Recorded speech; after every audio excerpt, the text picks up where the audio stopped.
Okay, Linett. So welcome, Linett Luna, poet, wordsmith, writer, and all around a fabulous woman, here to share some of her insights on how writing has given her a voice and how we use writing to reclaim and use our stories and ideas to build ourselves and our community with strength and courage. So welcome, Linett. Thank you so much, Jean, for that intro, and thank you, Trisha and is it Alexia? Got the name right? Yes. Yes. For sharing about yourselves. And Ari, I don't think we know each other, but we will get to know each other throughout the session. Good to meet you. Yeah. Likewise. So I hate to go on teacher mode, but I kind of have a slideshow, if that's okay. Yep. Teacher mode, it's okay. Okay, I promise it won't be too lecture-y, but images help. And I found an image that is like full circle, so I was like, I have to share this. So I'm gonna share my screen. All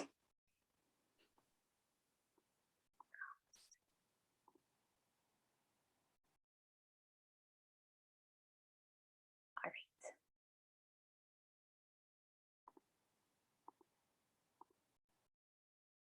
Okay, so as Jean mentioned, today I'm going to share a little bit with y'all about some of my work and kind of my practice. And it's going to be I guess you could say, sneak peek of the other sessions that I'll be helping facilitate.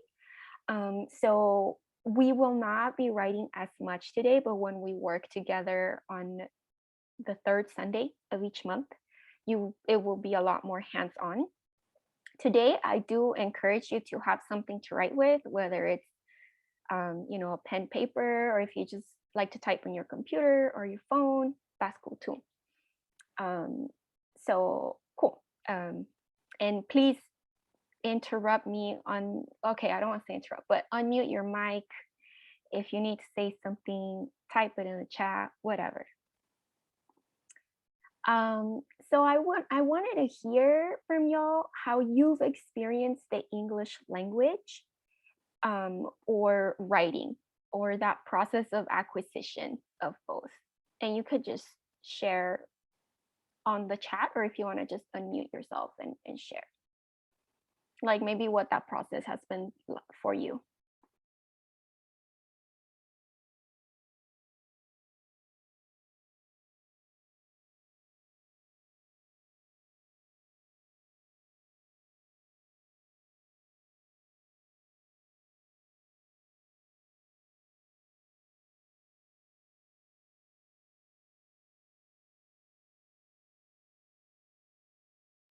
It's kind of hard to put into words because like I was 4 or 5 when I started writing and like learning how to speak English. My native language is Spanish, so I just like sometimes I still catch myself speaking in both. I don't know, it's hard. That's a very hard question to answer. I don't know, English can be kind of daunting if I don't know, there's so much tied into it that goes beyond like just how you speak it or how you're learning it. It's also just like a cultural experience almost, if that makes sense. Yeah, it does. It's a loaded question, so it might take a lot of time to answer it. I'm still answering it. Anybody else want to share something? If not, it's fine. I think for me, as a obviously native English speaker, it's how you express yourself.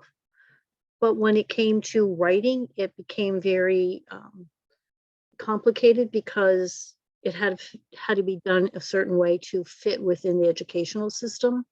And so it wasn't as expressive or as natural as just speaking. And it was always had to be corrected. It was never quite right.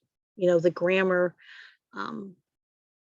didn't always make sense. And then as I took other languages, I found out it wasn't that I was crazy, it's that English is a complicated language with grammar and nuances that don't make sense. So I just thought, well, you're just stupid and you're not getting good grades because you don't understand how to write what you're saying.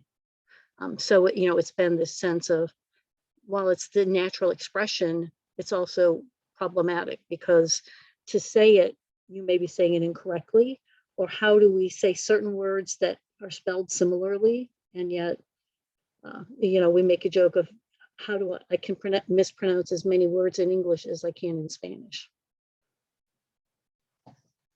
Yeah, thank you, Jean. And Trisha, thank you, Addie, for sharing. And Trisha, I saw your chat message, which is, yeah, take your time with that question. A lot of questions I pose are for marinating purposes. So, but yeah, I started thinking about this question more intentionally recently because I felt a strong disconnect between me wanting to be a writer and me wanting to perform, and then my experience having very negative experiences with the English language and with writing. And so I was like, how did I end up in this role, right? And so so this is the image that I was referring to earlier. Jean, I don't know if you remember that event. So this was when Jean and I first met and when the 580 had just kicked off. I was very fortunate that the year I came into UCLA was when the 580 really blossomed into what it is today. And so, this event and this photo reminds me of so much. It like encapsulates so much because it was 10 years ago. And I was at the 580 with some other ideas students, and one of the people that put this together was like asking people like, oh, you write, you want to be part of this like show we're doing as part of the banquet, and like, oh, you do this, right?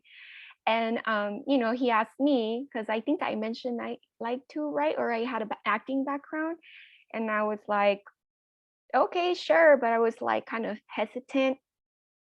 And that was the first time I performed poetry in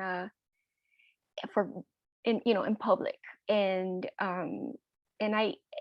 we all got a word, and my word was anger. And it's really funny to me because anger is not something I usually write about, or that I felt like I could write about, because I'm like, oh, there's so many fucked up things in the world. I need to say something positive, And so I would like filter myself a lot. And so I think, this picture shows also how this opportunity and having community around you to push you into doing something new and to use your voice and do it so unapologetically has had such a profound impact in me as a person, but me as an artist too. And yeah, this was also such a formative period for me as an artist, because that was the first time I saw myself as an artist like that, whose art could make a difference and could had power. And from this I got other and another invite to do performances, and it was like slowly because others believed in my art, I started to believe in my own art. And so community has been so instrumental in me talking to you right now about my poetry. So with that, and in me thinking about that question of writing and trying to understand how I got to this place, I started to, so to give you a little background, I learned English for the first time when I was 10 years old, when I came to this country. And I never got good grades in English classes. I always struggled a lot with finishing assignments, with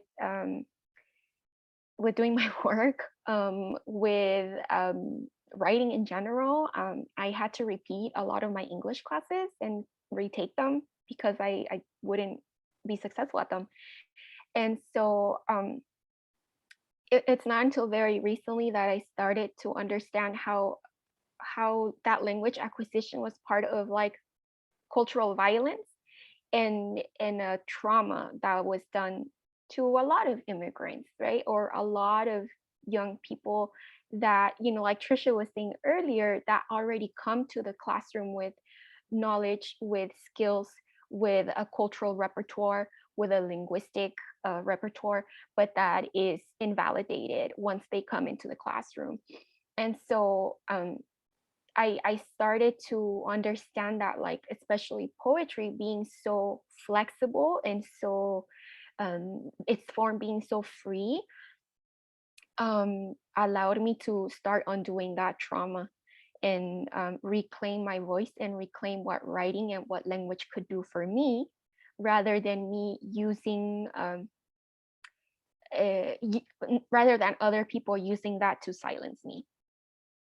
And so so I'm still working, you know, in that process, and I still experience writer's block because I let these ideas still block me, right? But I'm trying to do the work.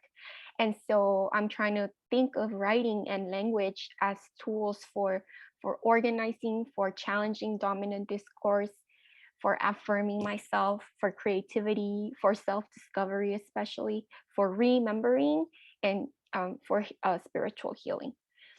And so we'll talk a little bit more about that and throughout the series that I will be facilitating.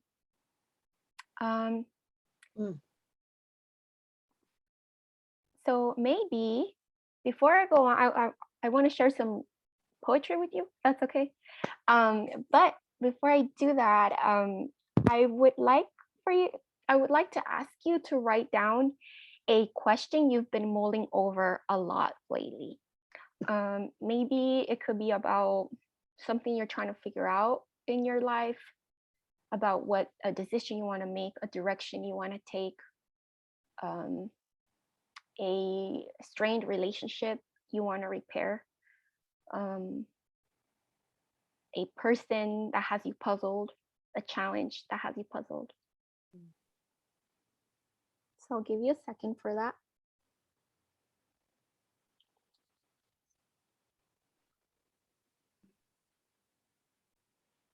And I'll be writing with you as well.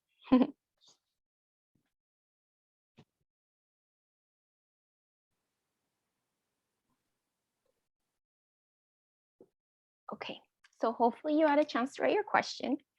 I'm gonna go ahead and share a poem with you. Would any of you, so okay, I wanna be accommodating, especially now that we're talking about language, right? Do you prefer that I show a transcript of what I'm reading when I read my poems?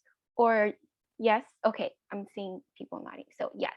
Because, you know, I get it. I still, even though it's a good experience to just take it in, me as an English learner that I still consider myself, I need to see it sometimes. So let me share the first one. So this poem is called Inheritance, and I wanted to show it to you. I'll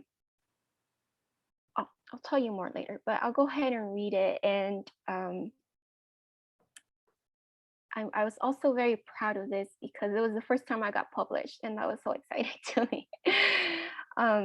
So here it goes. Inheritance. What thoughts did you drink down tonight? I wonder as the corner of my eye sees your profile bleaked by the TV light, your shirt stained with American dream blight, and your skin plastered with powdered lies. What thoughts did you drink down tonight? I want to ask you about your fight, but I've grown weak. My tongue does not comply. I lie in bed fearing the silence that binds us tight. The radio waves' lewd caress feels right. Your empty workshop filled with what others denied. What thoughts did you drink down tonight? Like sugars, I've cut back on your sight. I hear your footsteps in lieu of words or sighs. I lie in bed fearing the silence that binds us tight. I scorn your sex, your father, your imposed might, the years that glued my arms to my sides. What thoughts did you drink down tonight? I lie in bed fearing the silence that bounds us tight. So this is like a super personal piece for me, and um, I'm sharing it at this point in my presentation because writing has above all really helped me connect with my authentic self and to be honest with myself. Um, and writing is the exercise of writing is an exploration of my feelings, my emotions, and what I'm afraid of saying out loud. And so we're gonna practice that right now. Um, so you wrote down a question that you've been mulling over, right? So um, we're gonna answer it in a second. You're gonna answer it, and we're gonna practice tuning into ourselves to see that many of the answers to our questions we already have. We just need to take the time to sit with ourselves and listen to ourselves, right? And I want to share with you a foundational text for me, um, which is Audre Lorde's Sister Outsider. If you have not had a chance to read it, I highly, highly, highly, highly recommend it. It's amazing. And this is like such a key quote for me. Anybody want to read it?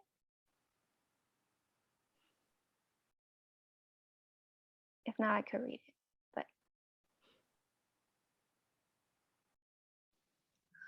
I'll go. yes, thank you. When we live outside ourselves, and by that I mean not external directives only rather than from our internal knowledge and needs, when we live away from those erotic guides from within ourselves, then our lives are limited by external and alien forms, and we conform to the needs of a structures that is not based on human need, let alone on individuals. But when we begin to live from within outward, in touch with the power of the erotic within ourselves, and allowing that power to inform and illuminate our actions upon the world around us, then we begin to be responsible to ourselves in the deepest sense. Thank you, Ari. So there's a lot in this quote, and I'm not even gonna touch the surface of it. But what I really want to draw your attention to in this quote is that part I highlighted, right? When we begin to live from within outward, rather than the external directives that the world or other people are demanding from us, that is when you truly start living, right? And that's when you are really living authentically. And it's a scary thing at the same time to face, right? Because a lot of the things that we desire, that we truly desire, are scary, are things that really call us to exhibit courage. And we begin, at the end it says we begin to be responsible to ourselves in the deepest sense, and that is not easy. That requires, again, a lot of courage. And so this stance really, Audre Lorde is all about, hey, what are you feeling? Like, check in with yourselves. What are you truly thinking? What do you truly desire? What is that deep voice within you asking you to do and demanding of you? And it stands really, going back to what education feeds us. Education's always telling us that the highest form of intelligence is like by using logic, right? And so Audre Lorde is telling us, hey, use your intuition, listen to what your body's telling you, what your emotions are telling you. And so it's a kind of like a polar opposite kind of thing. And this pattern of like listening to yourself is also part of tuning into your sacred source of knowledge, right? And so I'm going to share a couple of quotes because this is you see this repeated in a lot of different ways. So one of them, I was in this workshop by Josefina Lopez, and she's the person that wrote Real Women Have Curves. And so she said, writing is an act of receiving information. Editing is looking at what you've received. Mm. And so she talks also about how in her writing, she's like, I just try to like shut up, like my ego, you know, and just like listen to what the divine is dictating to her. And this is a quote from a research study on the Guarani system of education.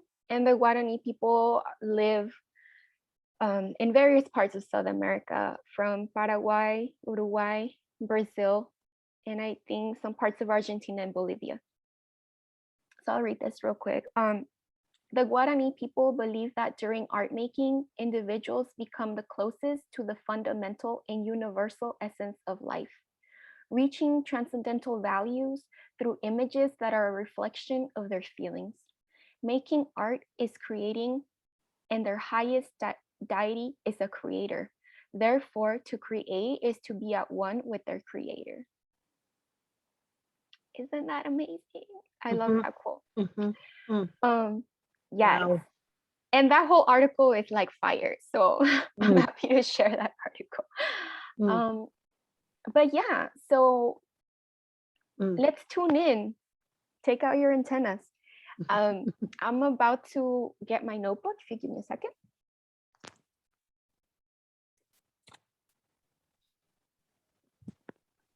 So what I'm gonna do now, I use timers a lot. It's like my best friend. And so I'm gonna set a timer, and I would like for you to jot down your question, and I want you to answer it to your best of your ability, but also don't censor yourself, okay? The goal here is like there's no wrong way to do it. You cannot fuck this up, I promise. And you're just gonna try not to put up your pen, or if you're typing, okay? So I know it says 10 minutes, but since we're like running low on time, I'm gonna put 5 minutes, okay? So go ahead and take a stab at it.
Okay, just in time.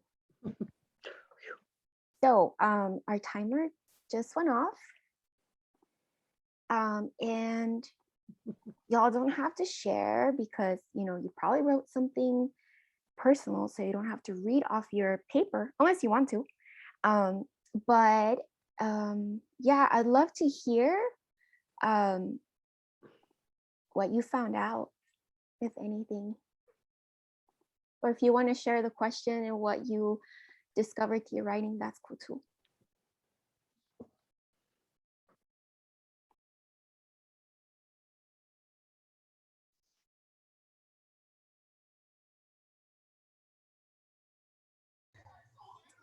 Sorry, I had to dip out. Could I ask what the question was? Yeah, and that's okay, Ari. That happens. It's not unusual. Alexia, what we did is a few minutes ago, everybody wrote a question they've been like thinking about a lot. And then we took a few minutes to just answer that question. I can see why they wrote that in the chat then, because that sounds like a load of a question. Yeah. And we can come back and share later. So that's okay too if people need a minute. Yeah, I think just what I wanted to say was it's just that practice of just writing responsively rather than to edit it, than to correct it, than to shape it into something just like, where is this next thought leading me?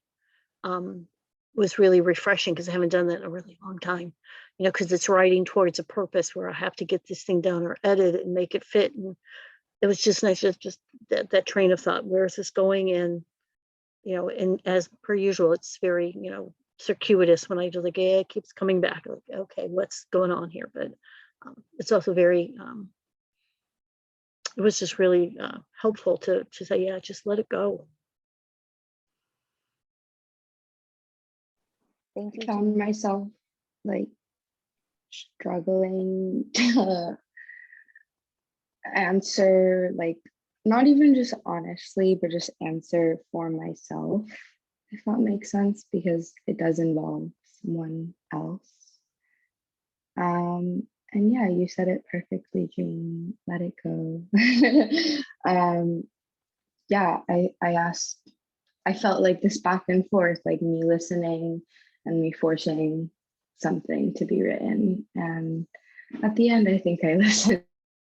That's when I like started crying.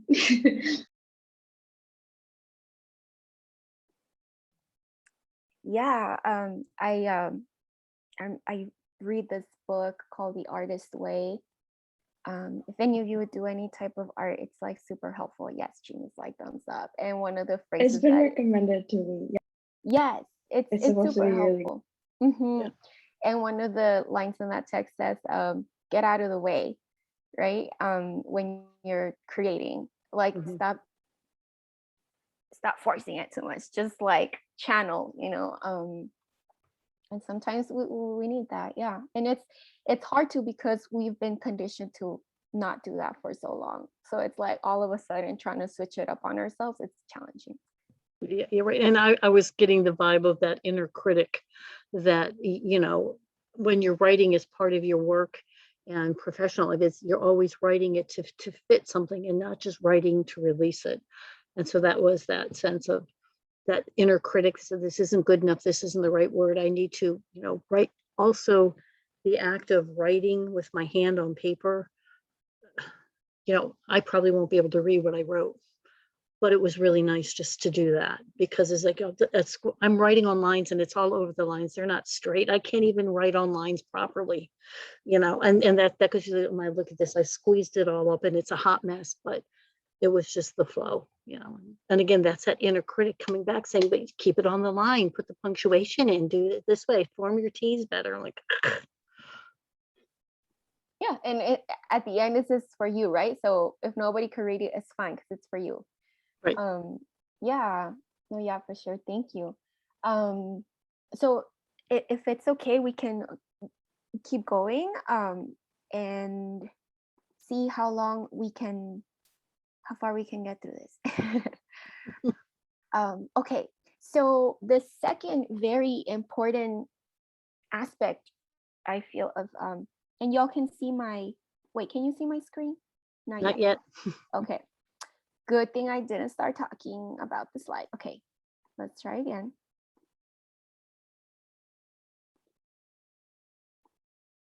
Okay, so and I know you can just see the slide thing right now, so there's a method to the madness. I just don't want to jump back and forth. But here is another Audre Lorde quote, and this is from her essay Transformation of Silence, which is also the bomb.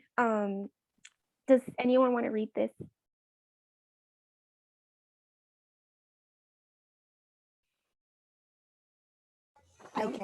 Yes. I can read. I'll just get to a more quiet place really quick. Away from Thank the you. TV. Sorry. Yeah, I've been bothering my mom all day with noise. I'm so this is like a recorded like therapeutic writing session, and I'm like dashing away from impractical jokers on the TV screen with my mom yelling at me. Okay. Transformation of silence. For women, then, poetry is not a luxury. It is a vital necessity of our existence. It forms the quality of the light within which we predicate our hopes and dreams toward survival and change, first made into language, then into idea, then into more tangible action. Poetry is the way we help give name to the nameless so it can be thought.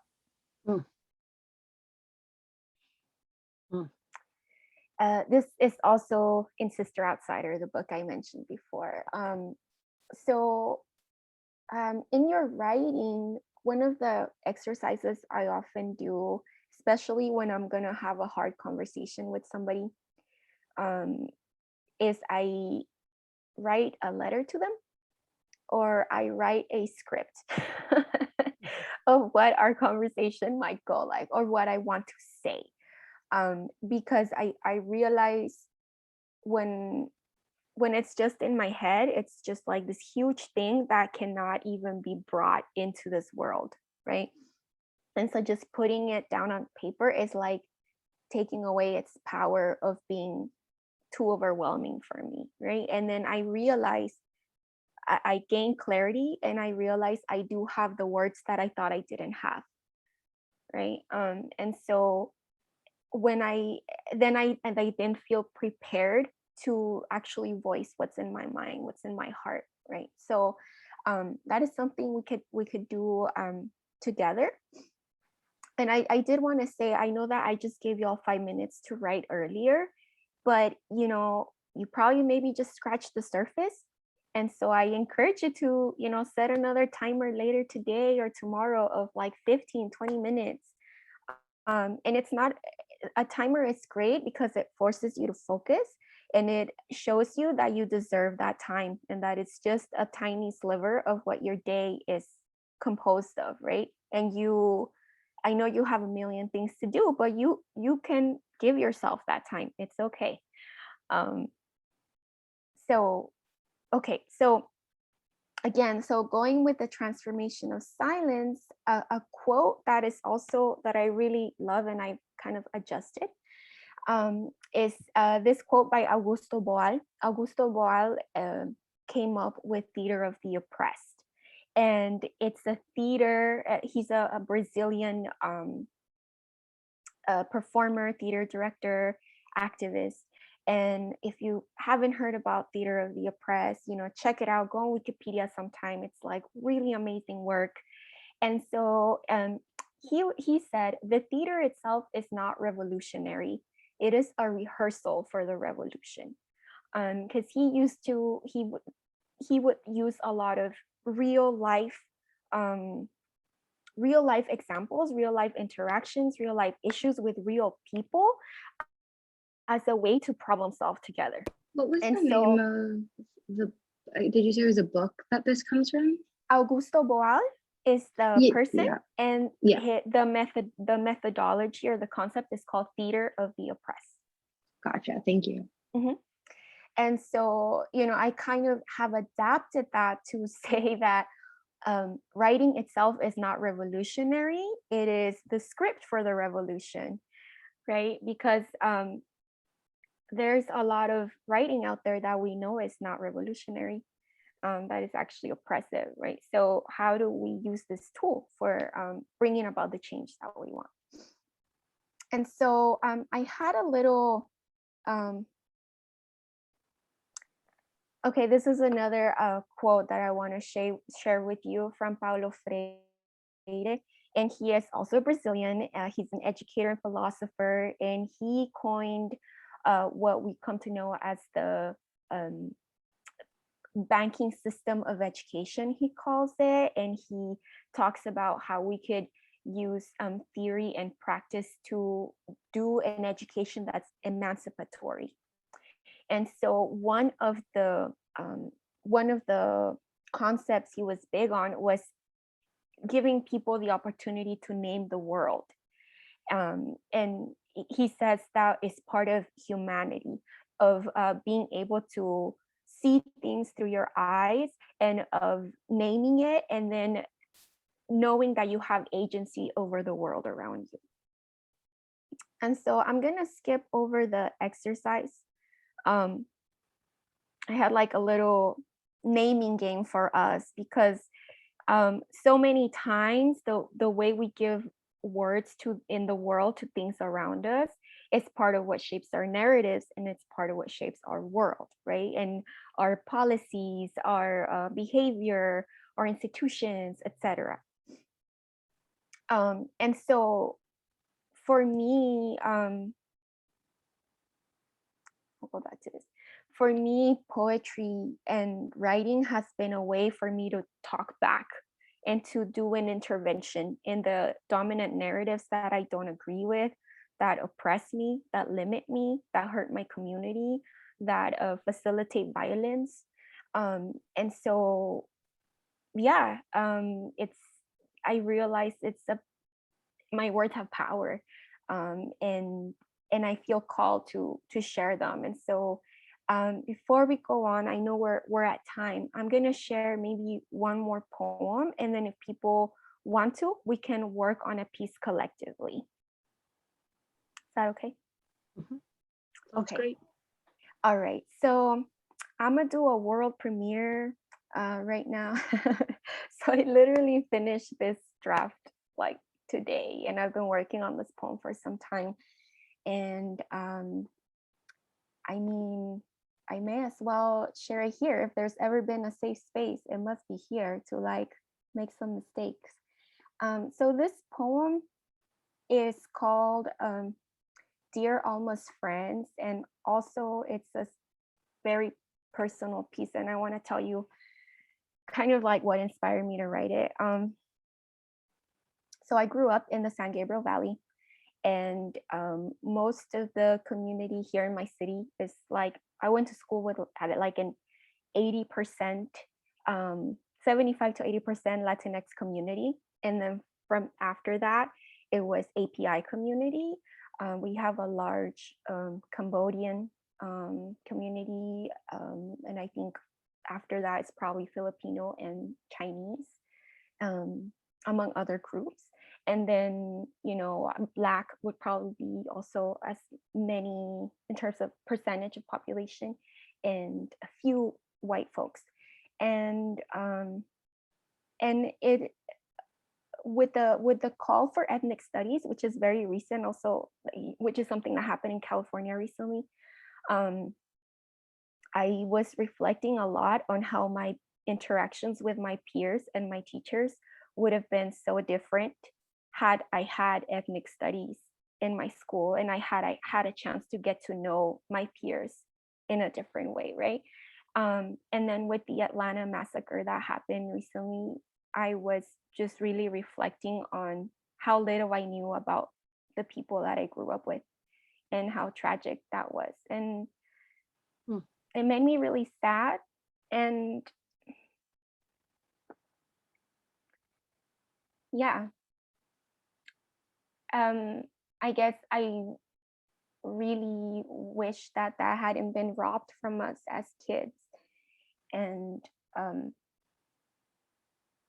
yeah, and I think now there's like a learning opportunity presented to me, right? Because there's still so much I don't know about the people in my community.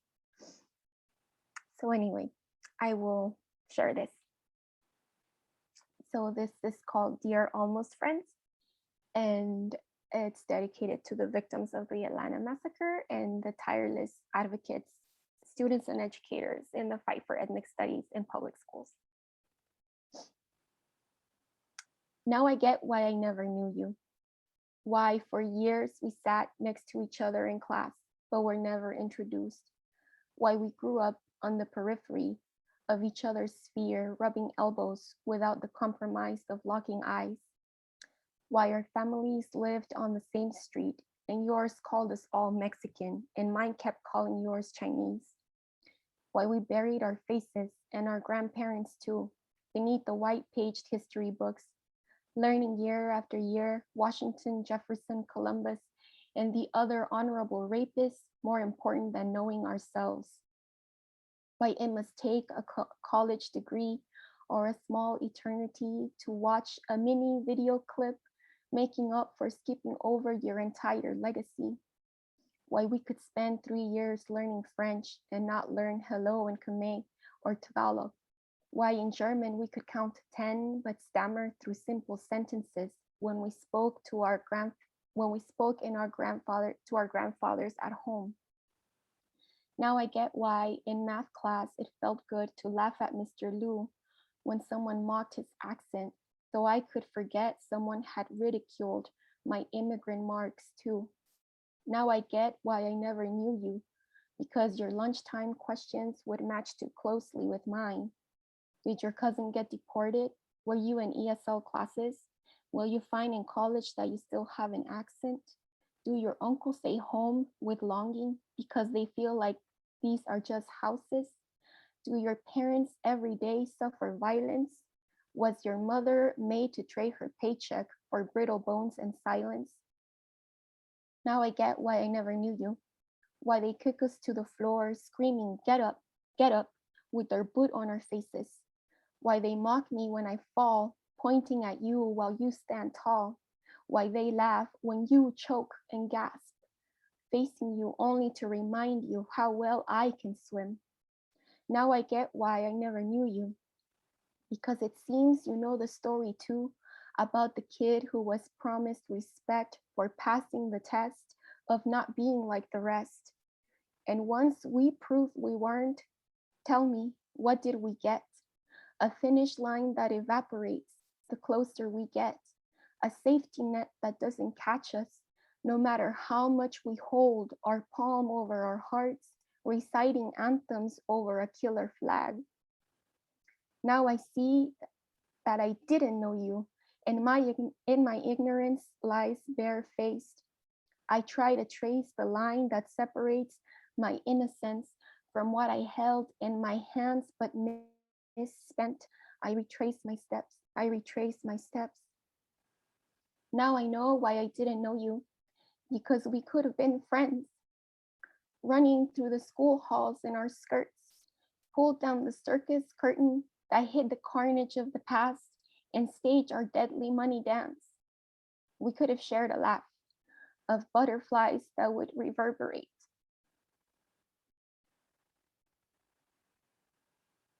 In our great-grandmother's graves and set the world ablaze, cleansed. We are not too late. We are not too late.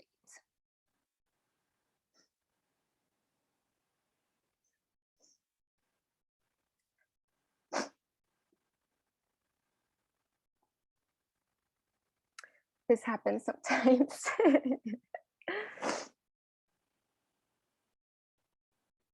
We're here for you. Yeah, we're Thank you. crying too. That was the first time I read it. So I think that's why it also really hit me, you know?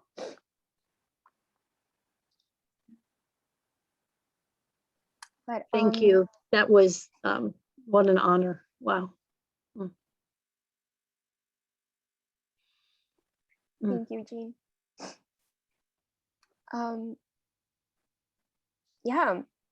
I would like to, first of all, get a sense Thank you, Alexia. Get a sense of what people's time is like, because I did have a collective poem activity that we could do, but I understand that we're over time, so we could also try this next time we meet, or yeah, y'all let me know. No offense taken. I know we got busy lives. The fact that you showed up means a lot already.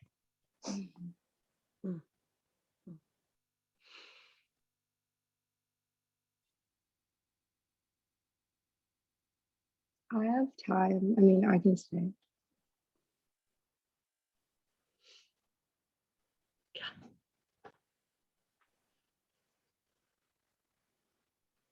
Anyone else? We stay a little longer. Yeah. Okay. Okay, let's take a stab at it. So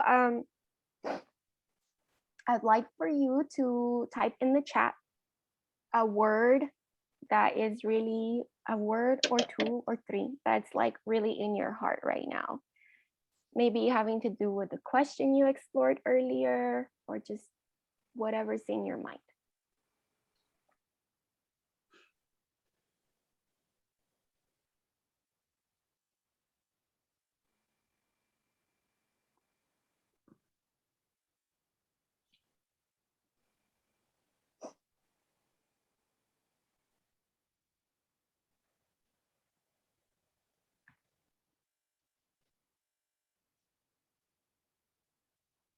Y'all are thinking about this too hard.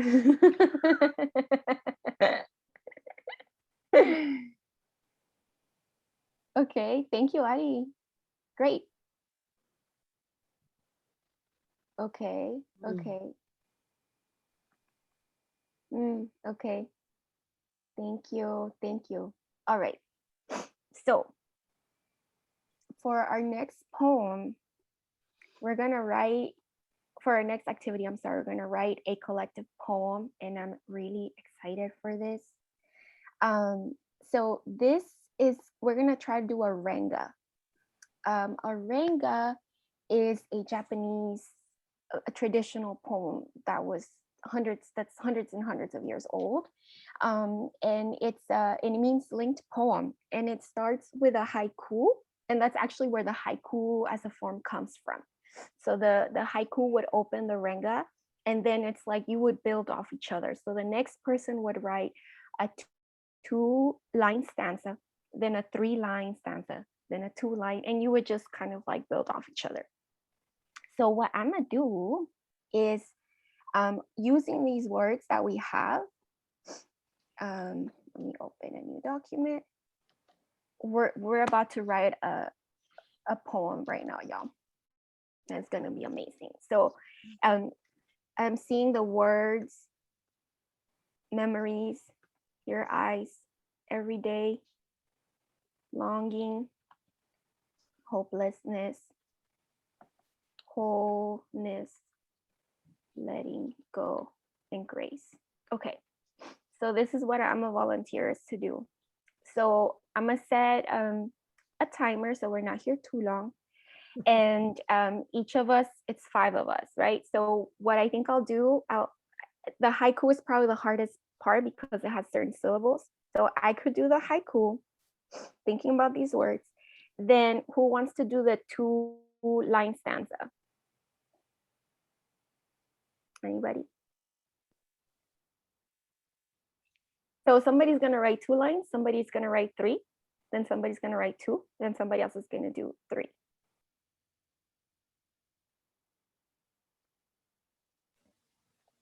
I guess I could do a 2-line stanza, but is there a number of words or syllables, or You can, like, there is like a prescribed number, but we're just like easygoing today. So whatever you want to go with. So okay, so Linett is gonna go first. Then Alexia, you want to go next? Is that what you were saying? sure?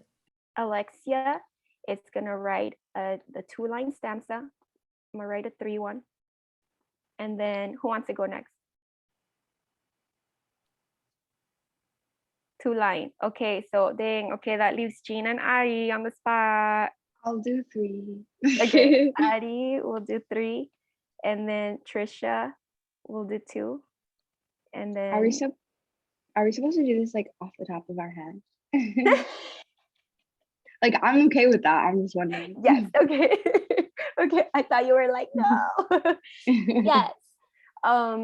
So yeah, just letting the spirit move you, you know. And that's why we also chose some words that could go here. And if it's helpful, I can show y'all an example. Examples are helpful, right? If anyone's watched Dickinson, it's like trying to write like Emily Dickinson. I don't know. It's on Apple TV, so not a lot of people watched it. Oh, I didn't know But that was a it's thing. really I good. want to watch it. Oh, it's so good. I will give you my password. Thank you. Okay, so this is an example, right? And we see it opens with a haiku, the 757, pattern. Then it has the 2 lines, then the 3 lines, then the 2 lines, right? And it's going back and forth. So it's kind of what we're going for. And they use a lot of images and themes having to do with nature and with love. So that's not something we have to abide by, but just letting you know.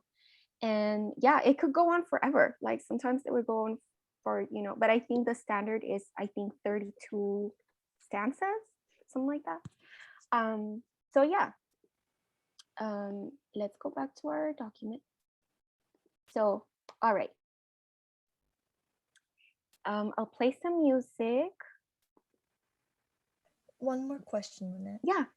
Do we wait to hear the lines that came before us to write our own things, so we know what the flow is, or are we just gonna all write right now and hope it goes together? Yeah. So okay, usually you would, like, I would write mine and then somebody else, so it's kind of like a letter we pass around.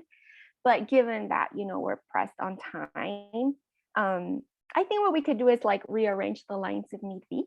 So I'll try to work fast, and y'all can put your contributions in the chat whenever you're finished, and then we'll put it in there. Because technically each stanza is supposed to stand by itself too.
I feel like I didn't even use the words, but that's what that inspired. It's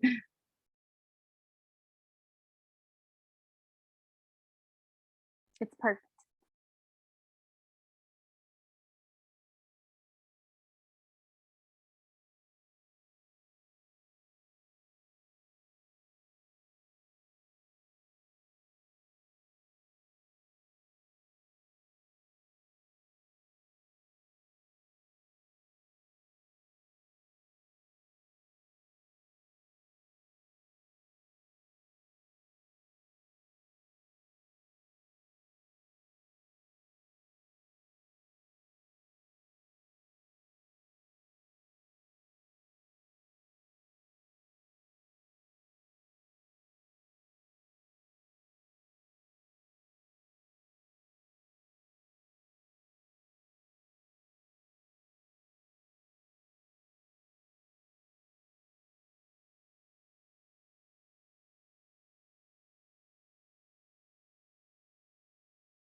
Are we done?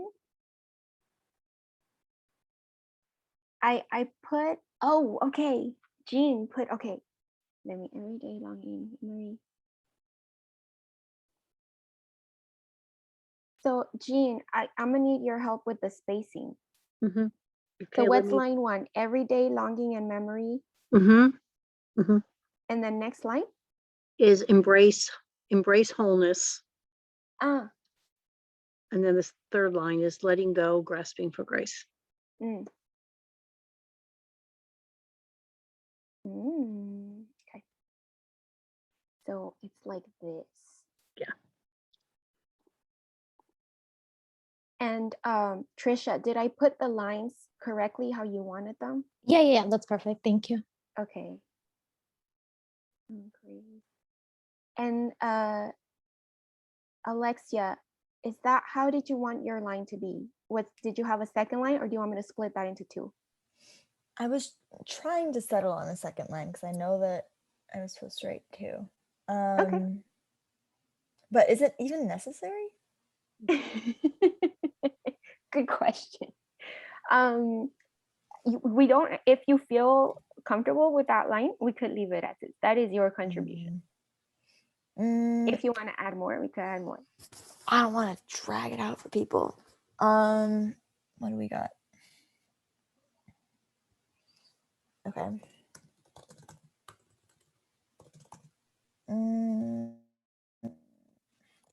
Okay, we're just gonna there.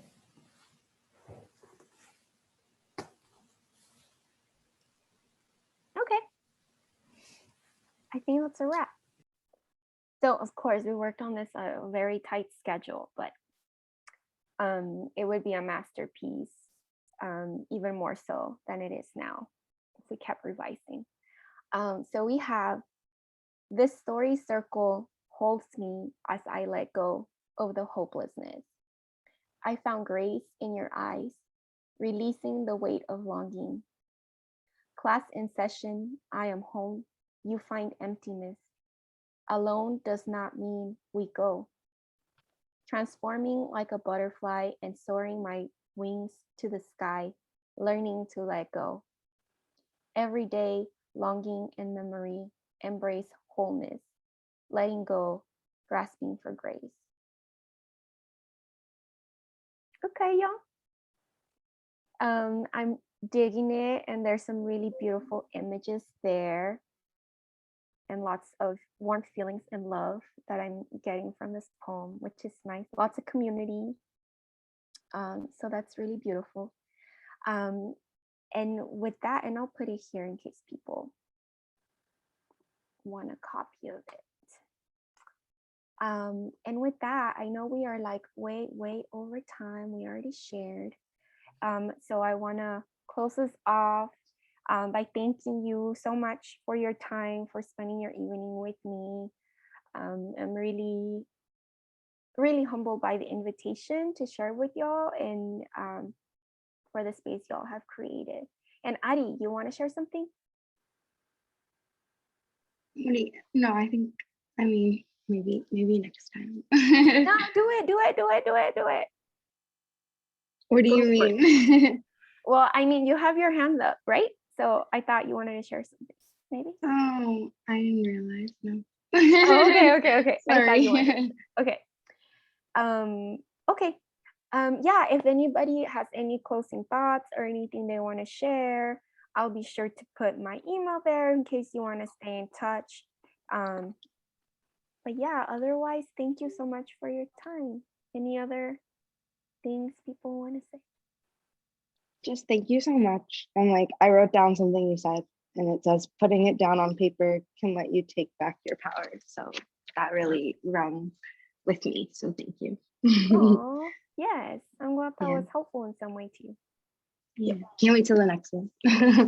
Yep, which is that. Thank you for that segue, Audie. That's Sunday at 7 p.m. And it'll be the same link. So you just need to go to bit.ly 580 art and just pop in at 7 p.m. Linett will be here. Yasmin will probably show up. And I look forward to this. I think this is a profound way. This is something that resonates for me a lot. So thank you, Linett. It's nice to see some of my muses being spoken on the screen that you found too. Like, so thank you. No, yeah, thank you all. Such an honor. And yeah, I'm excited to see y'all on Sunday for whoever can be there. And I promise I'll stay in the time allotted on Sunday and the following Sunday. Well, and in regards to that, we say an hour to an hour and a half. So there's nuances, it's Perfect. go with what works, but, also being mindful of being exhausted. But again, on Sundays, it's not quite the same screen sessions that we have during the week, but, so never apologize for helping us find and heal. It can take time. And some of those original questions you asked, like, wow, I'm still going to go back and think about that first question you posed about language. It's like, yeah, that's, yeah, there's a lot there that I need to think about. So, Yeah, these are big questions. yeah. All right. Thank you. Thank you, Ari. Thank you, Trisha. Thank you, Alexia. And thank you, Jean, so much. It was so great to see you again, Jean.